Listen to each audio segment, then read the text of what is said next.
Hello everybody, today we will read the first chapter of history of standard 8, that is how, when and where.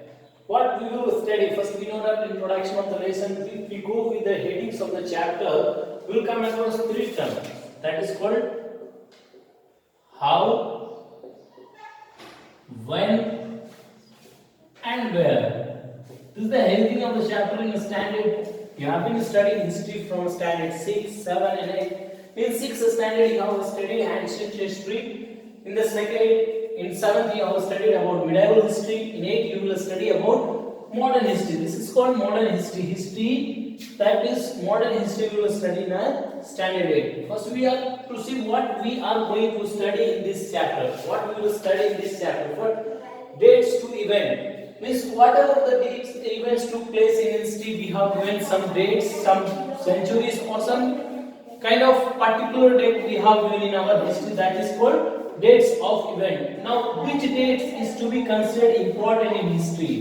Which dates we consider important in history? Take example of India independence. India got independence on 15 August 1947, means we have taken that date important in Indian history. So dates are very important. We know that many regions came, many kingdoms came, they were coming and ascending to the throne. We have taken dates in AD, we have taken dates in BC. So these dates are important for us to understand on which date what occurred. Understand? On which date what took place.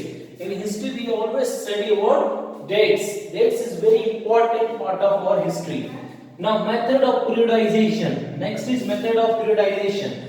We have periodized history into three parts. We have periodized history into three parts. That is called ancient, medieval and modern. These are three history we are studying. According to us, we have studied history into three parts, that is called ancient, medieval and modern. But according to James Mill, this was in three parts: Hindu, Muslims and then British. James Mill periodized the history into these three parts. We know about ancient, medieval and modern, but according to James Mill, the history is divided into Hindu, Muslim and British, because first in 6th standard we have read that the country was solely ruled by Aryans. Then in 7th standard we came across Mughal Empire and Delhi Sultanate. In 8th standard we will study how British ruled India.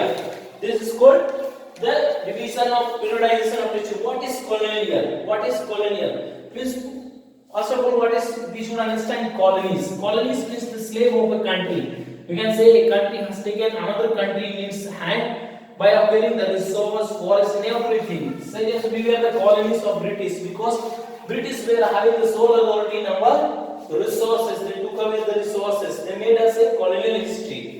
This is called colonial period. Now sources of studying. Sources of studying history, we have archaeological source,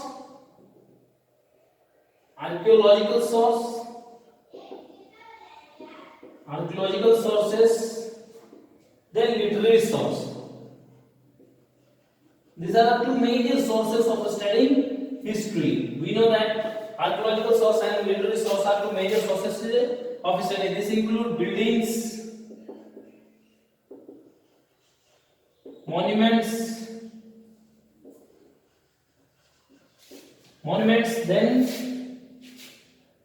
forts, etc. comes under archaeological source. Literary source comes under manuscripts,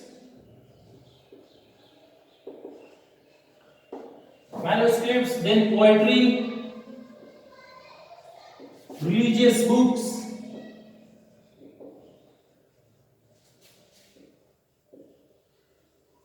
these are the different sources of studying history. First we have, then again we have reviewed the chapter. In this chapter we will study about British India, dates and events, then which dates is considered to be as important, division of history as according to us in ancient, modern, medieval, but according to James Mill it was divided Hindu, Muslim and British.